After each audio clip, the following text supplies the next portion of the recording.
Alexa, over to you. What's been the biggest surprise or the biggest lesson that you've learned so far in your career? Honestly, how to work with people. I feel like more often than not, my job is being a therapist. Yes. And I never realized when I started working in real estate that would be such a big part of it. But it is such an emotional decision. It really is. I mean, it is your clients, most people's biggest asset that they own. And it's a big deal. It's a lot of money for the person who, for your clients. And I think that it's emotional for sellers selling a home that has so many memories in it that they're so deeply connected to, that maybe they raise their children in or whatever it might be, or buying, and I didn't realize. I knew that I loved working with people. And I think when I started in real estate early on, that's what worked for me right away. But I just didn't realize how emotionally connected I would be to all of my clients, and how the things that seem so small and minute actually make the biggest difference at the end of the day in the deals. So being a therapist, listening to our Being a clients. babysitter. Right, and the babysitter. Yeah. But it is true. I feel like in our industry, listening, which is not something I'm that great at, to be fair. I've never done it in my life. I work with developers. Right, but listening is so I'm kidding. important. No, I get it. Yeah. Listening is such a key to our success, because unless you listen and actually take in the information that we're getting, our clients are telling us what they want, what they have, what they don't want. Unless you're actually switched on and listening, how can you learn, A, and B, actually find them the right property? Because this business is all about information. And so you have to listen to what people are telling you. So I think that's you also have to understand your client. Correct. I think when you get to know someone, you get to feel their energy. Not one house doesn't fit for everyone. And I think if you push a bunch of different houses on them just because you want to get a sale done, you're actually hurting yourself more. Sure. If you go to a house and you really feel like this house is not the right fit for your client, don't push it on them. Say to them honestly, this doesn't feel like it's going to work for you. That. The power of saying no is so huge in our industry, because once you've been honest and you've actually told someone, no, this doesn't make sense, and here's why, you've earned their trust. And this business is all about trust. Would you sell it to your mother, your brother, your sister, or your best friend? If the answer's no, tell that to your client, because it will go a long way. Thank you. Shana, for you, biggest surprise or lesson since you got into the industry? I think biggest surprise, I think I went into this from commercial, where you work 9 to 5, you're done. And then you do not check your emails over the weekend, and people don't respond to, have you guys tried calling LoopNet, whatever? Nope. Agents do not answer their phone. They do not. And I think going into residential, I was like, it'll be the same. And my first deal was for one of my best friends I was lucky enough to have her trust. She was like, oh, I want to see this home. I was like, well, they're not going to answer on a Saturday. And I started calling, and they're like, do you want to go see it right now and do everything? So we went, and the whole process happened in 4 days. Leases in commercial take 6 months. Yes, they do. So I had a very different mentality going into it. Like you said, I talk about real estate in every conversation I have. My friends, my husband, my family can't stand it.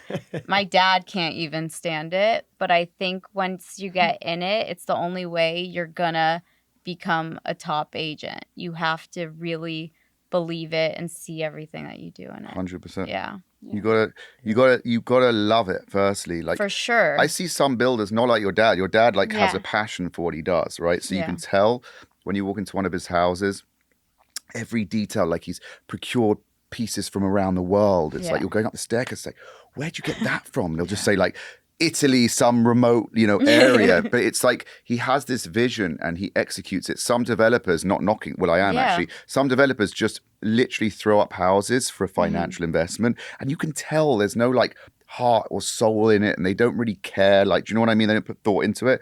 Your dad really is one of those developers who I aspire, because I do build occasionally as well.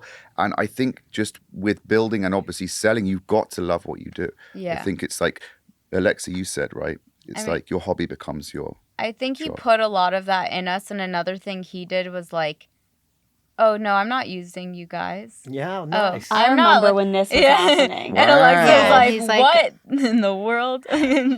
What the Dad, she's you're like, not using what? this. Excuse And I was me? like, what am I doing? No, but I think that did motivate Yeah, it us makes and us push work us. harder, honestly. 'Cause he's always like, no deals promised. You never know. Good. That's a good dad, though. Yeah. I mean, no, as long as it he gives really you the helped listing us. at the end of the day. Yeah, I'm like, what did Yeah. you say? It's No, like okay, no. tough love, but yeah.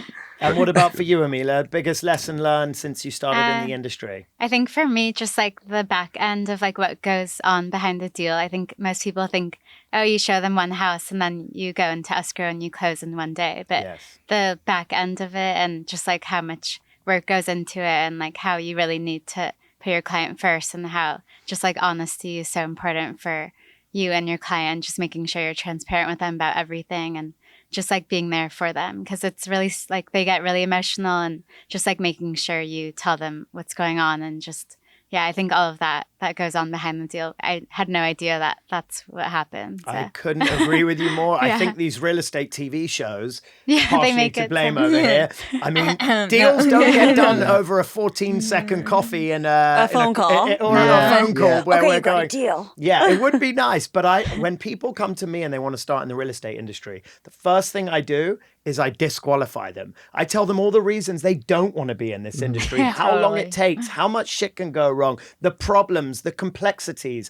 And if they still are hungry after that, then you're probably right. But I think you made a great point. It's like, this business is not easy. You know, you have to really hustle. You have to be really ethical, transparent if you want to have longevity in this business, but you have to work hard. And if you want to become a top agent, you have to work harder than all of the competition. And I think if you've got that in you, boom, you can go to the top, but it does not come easy. So I couldn't agree with that more.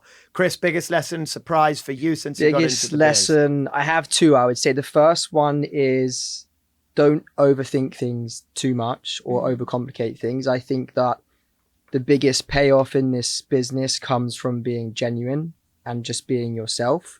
And when you first get started in the industry, it's easy to like think too much into things. Yep.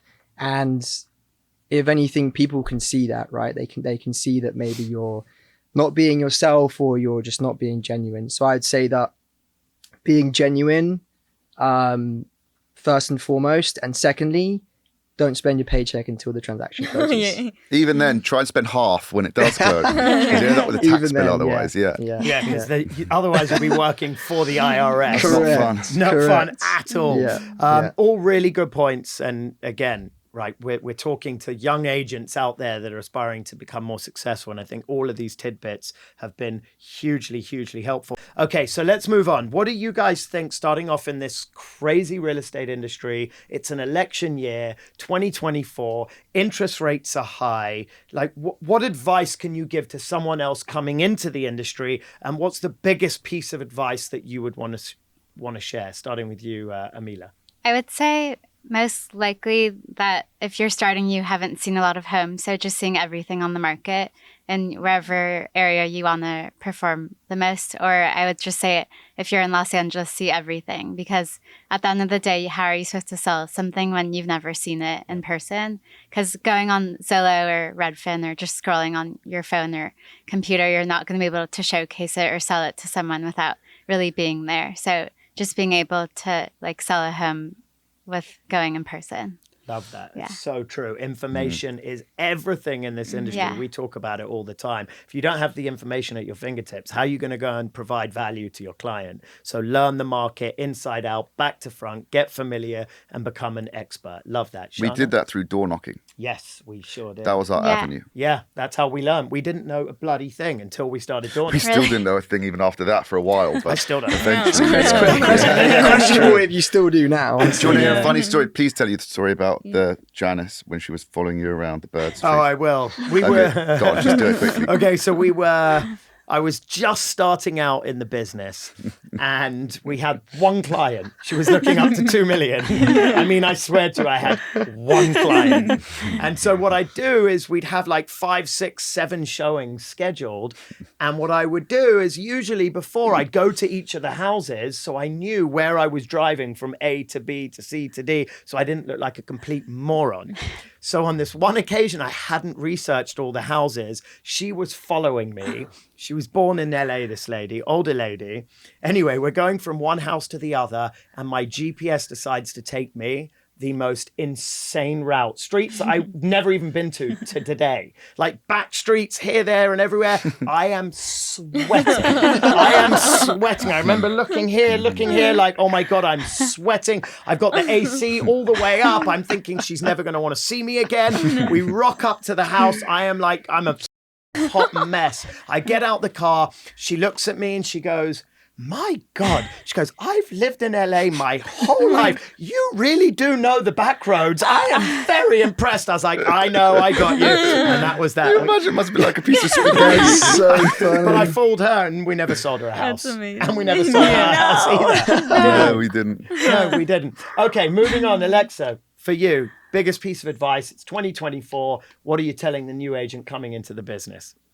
I actually really like what Emila said. Same. And it's something that I didn't realize before, but there's such power in what you said in information. And I think going into a showing, going into an open house, and as you go on throughout your years to be able to say like, oh, blah, blah, blah, bought that person's house, or I saw that deal go down, or this sat on the market for a year before it sold, or that sold, like to have all that knowledge of so many different homes in LA. Sometimes I think like if I'm doing this, I look at Jade Mills, right? And I think to myself like, she's probably seen the inside of every single person's home in Los Angeles, which is such a crazy concept. I love Jade. I love her too. Yeah. But I think that that's a really powerful piece. And then I think just being honest. I know I mentioned it before, but I think agents in particular can get a really bad rap about like, the sleazy agent. Like they're just trying to sell you a house. And I think what I've found works best for me and for my clients is I lead completely with honesty and transparency. And for any agent coming into the industry, I think selling is obviously one thing, but there's a difference between selling yourself as a good person and having people trust you for that and want to work with you for that, and then just like selling, bogus. To make a quick paycheck. Exactly. I always do treat my clients like, and it sounds so cheesy and like I'm not just saying this for the effect, I promise you. It's treat your clients like you would treat your family, like give them that same advice, whether they're a buyer or a seller. Why are you looking at me like that? I don't know where else to look. He's like this, he's like this. Like you're full of shit. No, that's what Far from it. Genuinely, just like give them the answer. Don't give them the answer they want to hear. Give them the answer, just the truth. Give them the truth, Give them the best advice. Otherwise, there's going to be a disconnect. It will never work long term. There's agents in our industry that are looking to make a quick paycheck, and there's agents in our industry that are looking to create a career. I think the ones that are looking to make a quick paycheck might make a quick paycheck or 2 or 3 or 4 or 10, but are they going to be around in 15, 20 years, or are they going to burn bridges and be disliked and distrusted? And it just depends. Who do you want to be? Do you want to be an agent that has a career that can make 7 figures, or do you want to be the person that's trying to live paycheck to paycheck, that's dishonest, that ends up losing their license because they were an asshole? Kris, what about you? Best piece of advice to a I would young say relationships and pipeline. Relationships, both with agents, I think is incredibly important. So like just going to people's open houses, meeting people, just being a good, genuine person. Secondly, the same for clients, right? Like potential clients, like just focus on building relationships.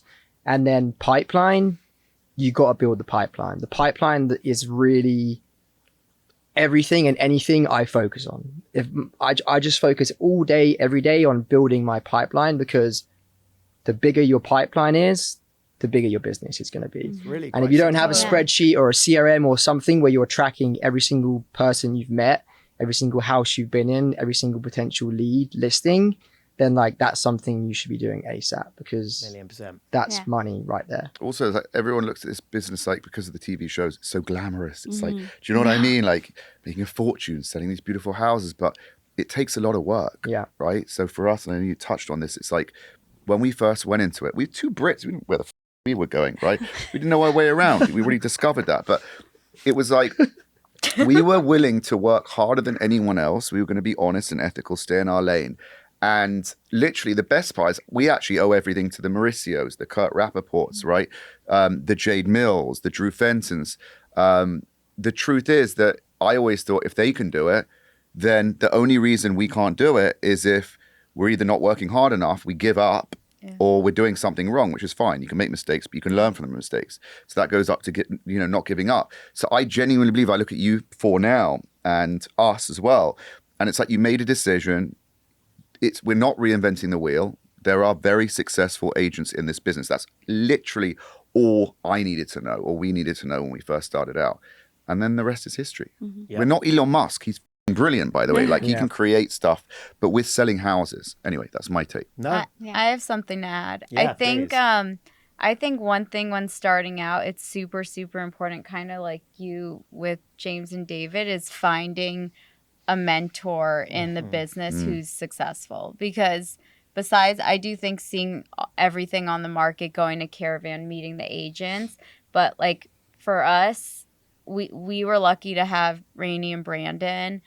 And I think, honestly, I told James, I would listen to Rising the Ranks. With you. I was obsessed with the I listened to it too. I told you. By the way, I knew you were door knockers because that was motivating to me. And she would send I it would to be me like, every we week, have to like, go door right knock right now. But like, I think talking and being around people who are successful and learning what they do, it's really the only way, you know? Yeah, I love that. And everyone talks about door knocking, but it takes such consistently. Every week I'm telling someone, you got to go out and door knock, pound the pavements. I'm a horrible door knocker. Are you? I can imagine you being quite good at door knocking. Oh my God. But They're you know like, what? That's okay. How old are you? That's okay. Are you But alone? I think that's okay. And I don't think just because door knocking worked for us that it needs to work for everybody else. Yeah. I think as an agent in any business, actually, you have to find what speaks to you, what feels organic to you. And then you have to become a master of the craft in that specific thing. But consistency is the key. You can't go door knocking once a week. Yeah. I think with anything, consistency exactly, is the key. or once a month and expect to have results. You've got to do it over and over and over again. So if it's not door knocking, what is it? And then do it every day, day in and day out. And to Kris's point, build your pipeline. The bigger the pipeline, the more mud you throw at the wall. Open houses. Something has to stick. If it's open houses, make sure you know that house inside out, back to front, 2 houses that have sold, 2 that are coming up, 2 that sold off market. Like, provide value. It's information, it's value, it's pipeline, it's trust. It's all the things we've spoken about today.